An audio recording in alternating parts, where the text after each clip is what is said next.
People mock Facebook CEO Mark Zuckerberg for his bot-like demeanor and appearance. But how would you react to this?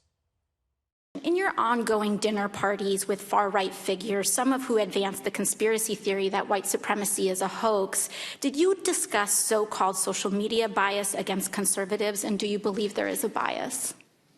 Congresswoman, so I don't remember everything that was in the question. That's all right. I'll move on. Can you explain why you've named the Daily Caller, a publication well-documented with ties to white supremacists, as an official fact-checker for Facebook? Congresswoman, sure. We actually don't appoint the independent fact-checkers. They go through an independent organization called the Independent Fact-Checking Network that has a rigorous standard for who they allow to serve as a fact-checker.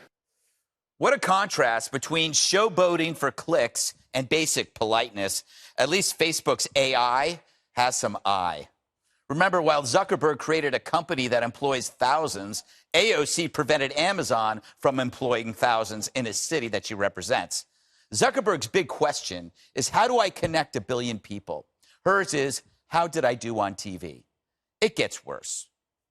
It's almost like you think this is a joke. When you have ruined the lives of many people, discriminated against them. Do you know what percentage of African Americans are on Facebook in comparison to majority folks? Do you know what the percentages are?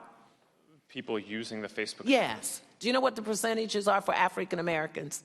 I don't, because we don't collect the races of people. Well, it came out in a report and in the Pew Research Center that was sent to you. So maybe you just don't read a lot of things that deal with civil rights or African Americans.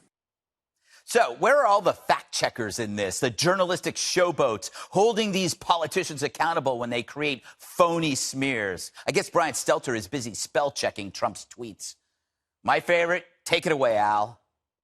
Are there any members of the LGBTQ plus community associated with this association, Mr. Zuckerberg? Congressman, I don't know the answer. Who acknowledge? There are many people who acknowledge that they are a part of the community. Sorry? You do not know. Wow. Zuckerberg doesn't know how many gay people work on an idea. That's a huge problem. So after this show, we're going to get the whole 5 staff together, and then we're going to ask them if they like men, women, or both. Because, yeah, I think that's totally legal.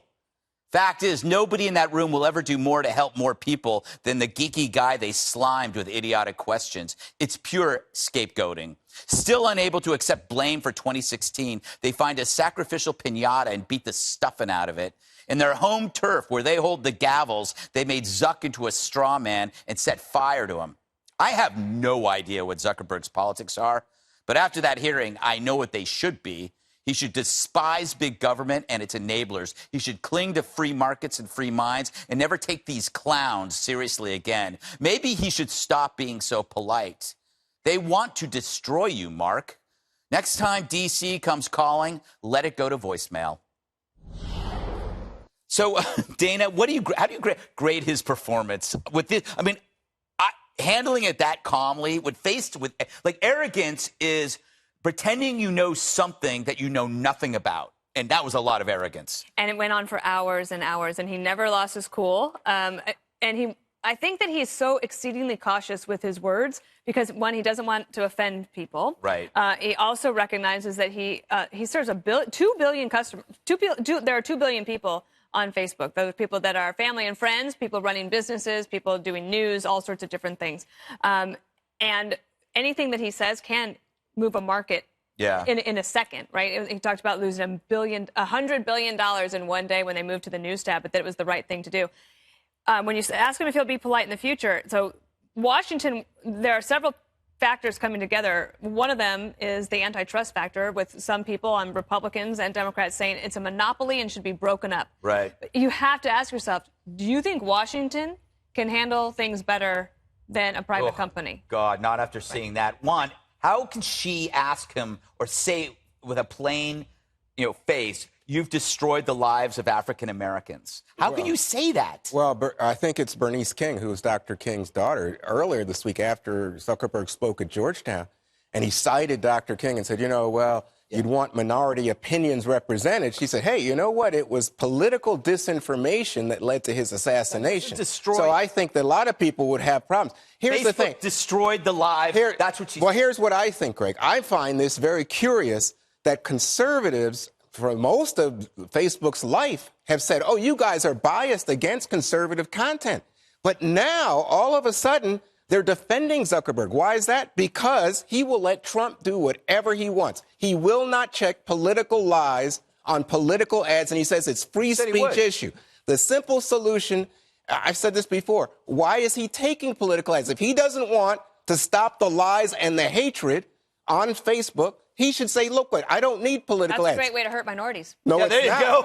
No, it's not. I think it's a way to help because the hate speech, No, he checks facts on other ads, but he won't check them on political ads, and it's a gift to Trump. You think Zuckerberg, though, is supposed to sit there now and look through every political ad? No, and what's deemed as bias isn't going to be at all subjective? What's deemed as incorrect information? I mean, AOC is talking about this topic. You look at her whole Twitter feed, it's full of a bunch of nonsense, a bunch of lies, a bunch of stuff that I would say this is totally misleading. Is it?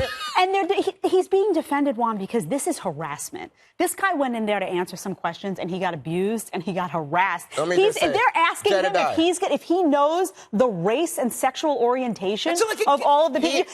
He should be asking, oh, I'm sorry, in American what is your life. sexual No, it shows orientation? how little That's they know. Crazy. You don't talk to people you're working with, Jesse. You don't go you don't talk to your staff and go, so I need to know your sexual orientation. That is moronic. Yeah. You would lose your job. Yes. I do want to talk to you about you, though. We'll talk in the break. Well, I haven't made up my mind yet. He's working on it. Yes, I'm working on it. I'm LGBTQR, X, Y, and Z. To Juan's point. And sometimes Y. And sometimes Y. Juan, what was the political ad that Trump pushed out on Facebook that was filled with lies? Gosh, I could stack them up. Which They're one? so high. Lately, it's all about impeachment. The Democrats are conducting an illegal process. Of course, it's Constitution. It's in the Constitution. Okay, so saying that impeachment is unconstitutional, that is a lie, and that should not get put on Facebook? No, it's an opinion. Yeah, because it's an opinion, Juan. The way they're doing impeachment, he thinks is unconstitutional. No, he's doing that to stir up his base with lies. Juan, that's not a lie. It's an opinion. Greg said to me, who cares if he lies? It's an opinion. It's an opinion. And you're too dumb to see it. That's not my problem. And when AOC puts out an ad, says the Earth is going to die in 12 years, is that get on too? Well, if she can't substantiate it, get it out. But I don't know that she can't substantiate it. It's more of a lie to say we're going to die in 12 years than to say impeachment's unconstitutional. You guys are jumping now because you know what? That's a